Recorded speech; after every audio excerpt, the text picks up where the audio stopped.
Photoshop के अंदर हमने ऑटो ब्लेंड लेयर के बारे में पढ़ना है और इसमें हम क्या करेंगे, एक फेस को दूसरे फेस पर किस तरह से अप्लाई करते हैं वो टेक्निक देखेंगे। ठीक है, तो एक इमेज मेरे पास ये है एक छोटे बच्चे की और मैंने अपना लेयर पैनल भी यहाँ पर ओपन कर रखा है। और दूसरी इमेज मेरे पास ये है एक बड़े बंदे की जिसको मैंने इसका फेस काटना है और इस बच्चे के ऊपर लगाना है।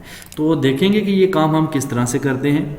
तो सबसे पहले तो आप ले लें कोई टूल, जैसे मैंने लेज़र टूल ले लिया।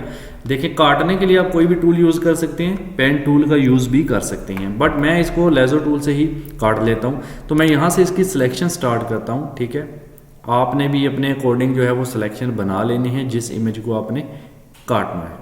तो ये मैंने एक सिलेक्शन बनाई और इसको मैं कर रहा हूँ कॉपी।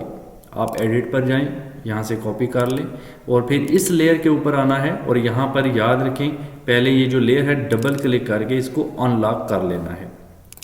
उसके बाद इसको यहाँ पर पेस्ट कर दें जो आप वहाँ से लेकर आए हैं। देखिए छोटे से साइज़ में आ रही है, इसको ज़रा बड़ा करेंगे। तो बड़ा करने के लिए आप मूव टूल लेते हैं और यहाँ से इसको रखते हैं और इसको ज़रा बड़ा कर लेते हैं। ठीक है जी, अच्छा इंटर करते हैं।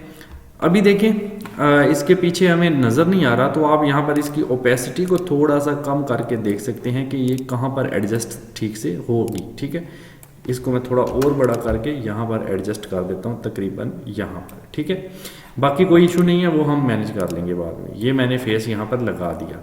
अब देखिएगा करना ये है, अगर मैं इस लेयर को बंद करूँ तो ये पीछे बच्चे का फेस मुझे दिख रहा है, बट मुझे इस फेस को यहाँ से काटना है। तो मैं इस लेयर को ऑन करता हूं। आप देखें, अगर आप कंट्रोल का बटन दबा के रखें और इस लेयर के ऊपर यहां पर क्लिक कर दें तो ये लेयर आपकी सिलेक्ट हो जाती है। ठीक है जी, अब अभी तो ये लेयर सिलेक्ट है, बट मुझे नीचे वाली लेयर सिलेक्ट करनी है इतने एरिया में। तो मैं यहां से नीचे वाली लेयर को क्लिक कर देता हूं। तो ये जो मेरी सिलेक्शन है वो नीचे वाली लेयर पर आ चुकी है। अब मैंने क्या करना है, एडिट पर जाकर यहाँ पर क्लियर का एक ऑप्शन होता है, इसको आपने क्लिक कर देना है।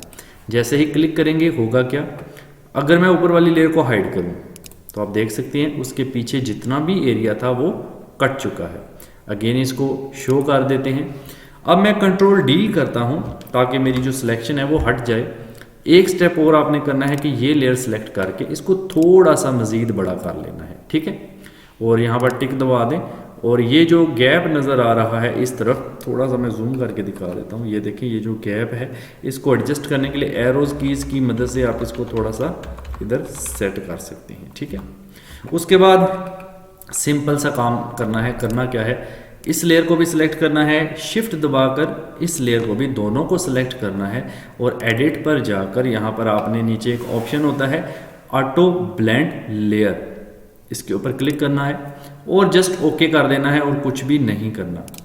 थोड़ा सा टाइम लेगा तो रिजल्ट आपके सामने होगा।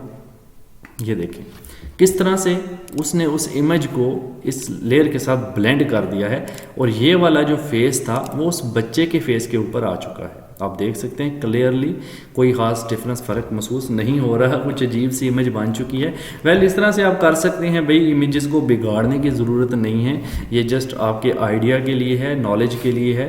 तो सीखें सिखाएं दूसरों को भी।